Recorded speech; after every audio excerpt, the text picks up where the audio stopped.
Okay, John is the owner builder of this wonderful two-story ADU, and I'm excited to interview you because not a lot of people do owner builder permit. So my first question to you is, what is your experience getting city permits? What was it like?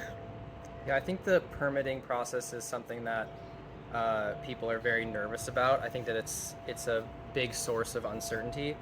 But overall, I think the permitting process was actually very easy. It did take a while.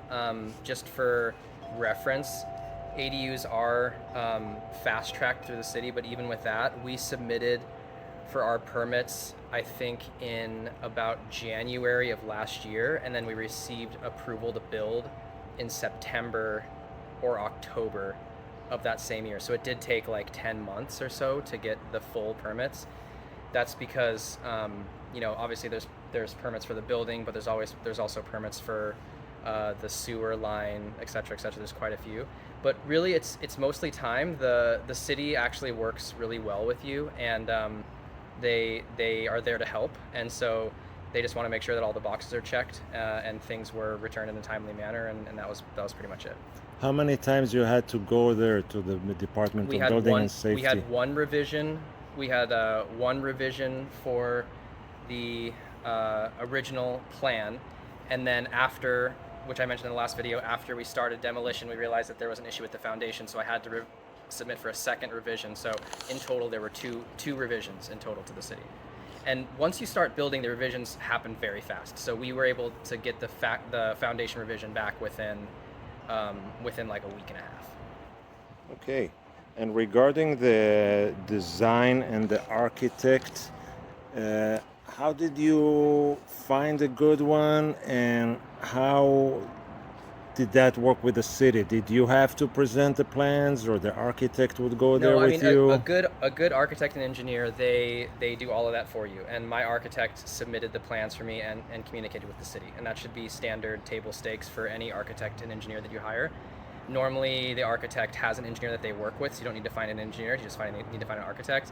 My only advice there is don't go with the cheapest architect, but you also don't need to go with the most expensive one. So I think there's diminishing returns once you get up to the very, very expensive architects, but I think that you want to make sure that you have a good one who understands the city permitting process and has done this before, understands the order of operations. My architect was very good at that. She made sure that we had all of our ducks in a row before we submitted to the city, and that's why we really didn't have much trouble there. Do you remember how much it cost? I think the architecture and engineering all together was between 8 and 10,000 for this project. But this project was a pretty serious project because it's 2 stories, and also we required building that retaining wall. So both of those were extra added costs to both the architecture and the engineering. And what are some setbacks or challenges that you had, either with the design, framing, electric, or any of the phases that you had so far that you felt some Well, owner builders should know about? so I think that the two big ones. The first one is thinking about how to maximize your space, because with an ADU, you don't have a large footprint. At least most ADUs don't have a large footprint, and the biggest you can go is 1,200 square feet generally. So that's not a huge area. So understanding how to maximize that space in order to give you the best possible use of the ADU is really important. For us, it was where to put the stairs, and so you did a walkthrough already, but you can show that in the walkthrough that we put the stairs in a certain way where it doesn't take up wall space we were planning on using, and we built stairs with an open area under the stairs with open stringers so that we could use that area under it for a seating area or for an entertainment area. I think a big challenge for the design. And the other thing, I think a challenge that you run into is that you need to really think about where all of your utilities are going to get run. That's like electrical and plumbing, because that's going to impact your space. And the biggest example of that is that window right there. We had to make that window smaller because there's plumbing running in that wall, and we weren't. The plumbing design is not like specified specifically in the plans. It kind of just goes where it needs to go, and so that was where it needed to go. And so we had to move the window, and I had had to get a new window, and we had to have the framer reframe the window. So it was a little bit of a hassle. And so thinking about how you're going to run your utilities before you make decisions about where features of the house are going to get put, I think is pretty important. Okay, so that was one of the challenges you're facing. Anything else?